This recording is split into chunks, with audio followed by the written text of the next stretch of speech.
Hi friends, welcome to news pocket. కాశ్మీర్లో వైష్ణోదేవి ఆలయ board నిర్వహిస్తున్న వైద్య కళాశాల ఒకటి ఉంది. దాదాపు 500 కోట్ల రూపాయలను పెట్టి ఈ కళాశాలను నిర్మించారు. ఇది 2025-2026 ఎడ్యుకేషన్ ఇయర్ నుంచి స్టార్ట్ అవుతుంది. సో ఈ ఇయర్ నుంచి ఇక్కడ మెడికల్ సీట్లను కేటాయించడం స్టార్ట్ చేశారు. అంటే ఫస్ట్ ఒక 50 మెడికల్ సీట్లను కేటాయిస్తారు. ఆ తర్వాత అవి సక్సెస్ రేటు, దానికి కావాల్సిన ఏమైనా మైనస్ పాయింట్లు ఉన్నాయా, వీటన్నిటిని సరి చూసుకుని నెక్స్ట్ ఇయర్ నుంచి ఈ సీట్లను 100కు పెంచడం, ఆ తర్వాత దాని మ్యాక్సిమం కెపాసిటీకి పెంచడం, ఆ విధంగా చేస్తూ ఉంటారు. సో ఫస్ట్ ఇయర్ కాబట్టి 50 సీట్లను ఈ మెడికల్ కళాశాలకు కేటాయించారు. ఇందులో భాగంగా తాజాగా రిక్రూట్మెంట్ చేశారు. అయితే ఈ రిక్రూట్మెంట్లో 42 మంది ముస్లింలు, ఒక సిక్కు, జస్ట్ 7 మంది మాత్రమే హిందువులను రిక్రూట్మెంట్ చేసుకున్నారు. నిజానికి జమ్మూ కాశ్మీర్లోని మెడికల్ బోర్డు ఈ అలాట్మెంట్ను చేపట్టింది.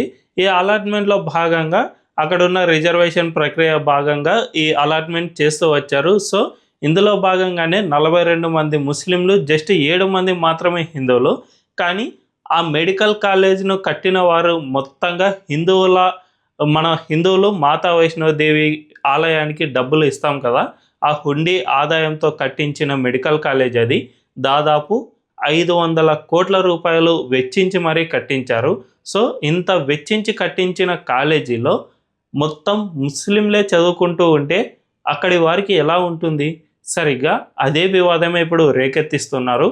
బజరంగ్ దళ్ ఫస్ట్ అక్కడ వివాదాన్ని రేకెత్తించింది. అదేమిటంటే, మీరు ఈ కళాశాలకి మైనారిటీ హోదా అయినా ఇవ్వండి, అప్పుడైనా హిందువులు తాము డబ్బులు చెల్లించి తాము కట్టుకున్న కాలేజీలో ముస్లింలకు ఎక్కువ సీట్లను ఎలా కేటాయిస్తారు? కనీసం ఈక్వల్ టు ఈక్వల్ సీట్లనైనా కేటాయించాల్సిన అవసరం ఉంది. అప్పుడైనా హిందువులు తాము కట్టుకున్న కళాశాలకు తమకు కాస్త న్యాయం చేసినట్లు అవుతుంది. అంతే తప్ప మీరు హిందువుల డబ్బులతో కాలేజీని కట్టి హిందువులకు కాకుండా ముస్లింలకు అధికంగా, అది కూడా సగానికి పైగా కాదు, ఏకంగా దాదాపు 42 వరకు, అంటే అది 84% ఆఫ్ సీట్లను ఇచ్చినట్లు అవుతుంది. ఇది ఎంతవరకు సమంజసం అని అక్కడి బజరంగ్ దళ్ ప్రశ్నిస్తోంది. అంతేకాకుండా బీజేపీ నాయకులు కూడా ఈ రిక్రూట్మెంట్ అనేది చాలా అన్యాయంగా ఉంది. హిందువులు తాము వెచ్చించి కట్టుకున్న డబ్బులతో మీరు ఇతర వర్గానికి ఏ విధంగా ఇస్తారు? రాష్ట్ర సీఎం ఒమర్ అబ్దుల్లా దీనిపై స్పందించి ఇప్పటికైనా ఈ అలాట్మెంట్ను మళ్ళీ మొదటి నుండి స్టార్ట్ చేయాలి, అప్పుడు హిందువులకు ఎక్కువగా ప్రాధాన్యత వచ్చేలా చేయాలి అని చాలామంది కోరుతూ ఉన్నారు. కానీ ఇప్పటికే జరిగిందేదో జరిగిపోయింది. నిజానికి ఈ విధంగా ముస్లింలు ఎక్కువగా ఎందుకు అక్కడ రిక్రూట్ అయ్యారంటే, జమ్మూ కాశ్మీర్ ఒక మైనారిటీ డామినేటెడ్ జనాభా ఉన్న రాష్ట్రం. సో అక్కడ ముస్లింలు ఎక్కువగా ఉంటారు కాబట్టి జనరల్గా జనాభా దామాషా ప్రకారం ఈ అలాట్మెంట్లు జరిగాయి. తద్వారా ముస్లింలకు ఎక్కువగా ఈ సీట్లు లభించాయి. నిజానికి ఇతర రాష్ట్రాల్లో మైనారిటీలకు ప్రత్యేకంగా కొన్ని యూనివర్సిటీలు ఉంటాయి. ఫర్ ఎగ్జాంపుల్ యూపీలోని అలీగర్ ముస్లిం యూనివర్సిటీ. ఈ యూనివర్సిటీ మైనారిటీ హోదా ఉంది కాబట్టి అందులో ఎక్కువగా మైనారిటీలకు మాత్రమే సీట్లను కేటాయిస్తారు. ఇతర వర్గాలకు కొద్దిపాటి రిజర్వేషన్లను మాత్రమే కేటాయించి మొత్తంగా ముస్లింలకే ఆ యూనివర్సిటీని నడిపించుకునే విధంగా మన దేశంలోని రాజ్యాంగం అమలు చేస్తుంది. కానీ మన దేశంలో హిందువులు మెజారిటీగా ఉన్నారు కాబట్టి మన హిందువులకు ఇటువంటి రాజ్యాంగపరమైన హక్కు లేదు. అంటే ఒక యూనివర్సిటీ మొత్తం హిందువులకే కేటాయించాలి, మా డబ్బులతో నిర్మించుకున్నాం కాబట్టి అది పూర్తిగా హిందువులకే దక్కాలి అనే విధంగా మనకు రాజ్యాంగ పరంగా ఎటువంటి హక్కు లేదు. కాబట్టి ప్రస్తుతం జమ్మూ కాశ్మీర్లో హిందువులు మైనారిటీలుగా ఉన్నా కూడా మన రాజ్యాంగం భారత్ మొత్తాన్ని గుర్తిస్తుంది. భారత్ మొత్తంలో హిందువులే అధికంగా ఉన్నారు కాబట్టి ఆ రాష్ట్రానికి సపరేట్గా హిందువులకు మైనారిటీ హోదా ఇచ్చేందుకు వీలు కాదు. కాబట్టి అక్కడ యూనివర్సిటీలో కూడా హిందువులు మైనారిటీలుగా గుర్తించడానికి వీలు కాదు. అందువల్లనే అక్కడ ముస్లిం జనాభా ఎక్కువ ఉంది కాబట్టి వాళ్ళకి ఎక్కువగా సీట్లు దక్కాయి. అయితే ఇది రాజ్యాంగం ప్రకారం ఓకే, కానీ మనం ఒక్కసారి నైతికంగా ఆలోచించుకుంటే, ఒక్కసారి ఆలోచించండి, హిందువులే 500 కోట్ల రూపాయలు పెట్టి ఒక మెడికల్ కాలేజ్ను కట్టి దాని మెయింటెనెన్స్ ఎల్లకాలము కూడా ఈ మాతా వైష్ణోదేవి ఆలయ బోర్డు నుంచే డబ్బులు వెళ్తున్నాయి అంటే, ముస్లింలు అందులో చదువుకుంటూ ఉంటే అది ఎంతవరకు నైతికత అనిపించుకుంటుంది అన్నది ఒక్కసారి మన ఇంగితానికి అర్థం కావాల్సి ఉంటుంది. మన రాజ్యాంగం అనేది 1947 ఆ టైంలో తయారు చేశారు. 1950లో దీన్ని ఆమోదింపజేశారు.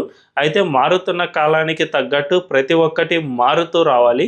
ఎప్పుడో పాతకాలపు విధానాలను మనం అనుసరించకూడదు. ఇప్పటికే ఎన్నోసార్లు కాంగ్రెస్ ప్రభుత్వాలతో పాటు బీజేపీ ప్రభుత్వాలు కూడా మన రాజ్యాంగాన్ని మార్చుతూనే వచ్చాయి. ఎక్కువగా ఇందిరాగాంధీ తన హయాంలో ఈ రాజ్యాంగాన్ని అమెండ్మెంట్ చేస్తూనే వచ్చారు.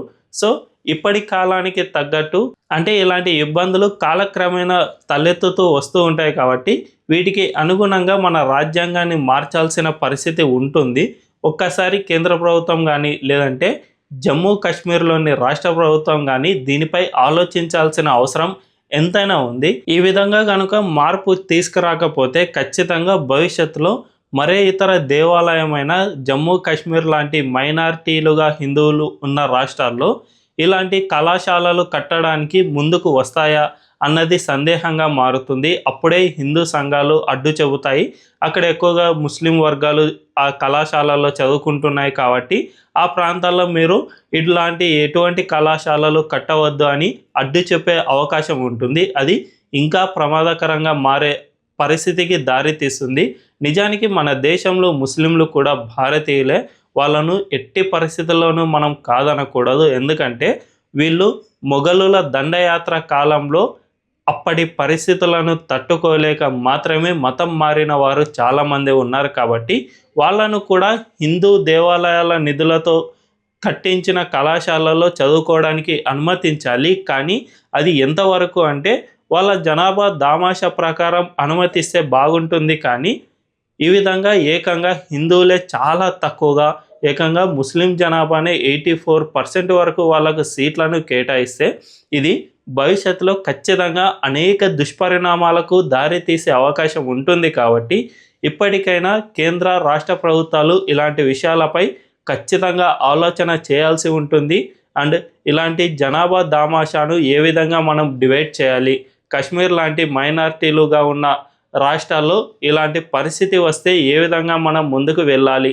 అండ్ ఓన్లీ కాశ్మీర్ మాత్రమే కాదు, మన దేశంలో హిందువులు మైనారిటీలుగా ఉన్న రాష్ట్రాలు అనేకం ఉన్నాయి. ఈశాన్య రాష్ట్రాల్లో మరీ ఎక్కువగా ఉన్నాయి. కాబట్టి అన్ని రాష్ట్రాల్లో ఇలాంటి పరిస్థితి ఏర్పడితే మనం ఏం చేయాలి అనే దానిపై అందరూ కూర్చుని సామరస్యంగా ఒక సొల్యూషన్ తీసుకురావాల్సిన అవసరం కూడా ఉంటుంది. లేకపోతే భవిష్యత్తులో అనేక దుష్పరిణామాలు ఎదురయ్యే అవకాశం ఖచ్చితంగా ఉంది.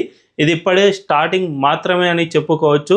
మన దేశం ఇంకా 1000 ఏళ్ల వరకు అలాగే మనుగడ సాగిస్తూనే ఉంటుంది. కాబట్టి భవిష్యత్తులో ఎన్నో దుష్పరిణామాలకు ఇప్పటి నుంచే మనం తొలిసారిగా వచ్చిన సమస్యను గుర్తిస్తే ఖచ్చితంగా భవిష్యత్తుకు ఎటువంటి ఢోకా లేకుండా ప్రభుత్వాలను అండ్ హిందువులలో ఎలాంటి ఆత్మ న్యూనత భావన లేకుండా మన దేశాన్ని ముందుకు తీసుకువెళ్ళిన వారవుతారు అన్నది మాత్రం నా అభిప్రాయం. మరి దీనిపై మీ అభిప్రాయం ఏంటో కామెంట్ల రూపంలో తెలియజేయండి. అండ్ ఈ వీడియో కనుక మీకు నచ్చినట్లయితే ఖచ్చితంగా మా ఛానల్ను సబ్స్క్రైబ్ చేసుకొని అండ్ బెల్ ఐకాన్ను క్లిక్ చేయడం అస్సలు మర్చిపోవద్దు. Thank you.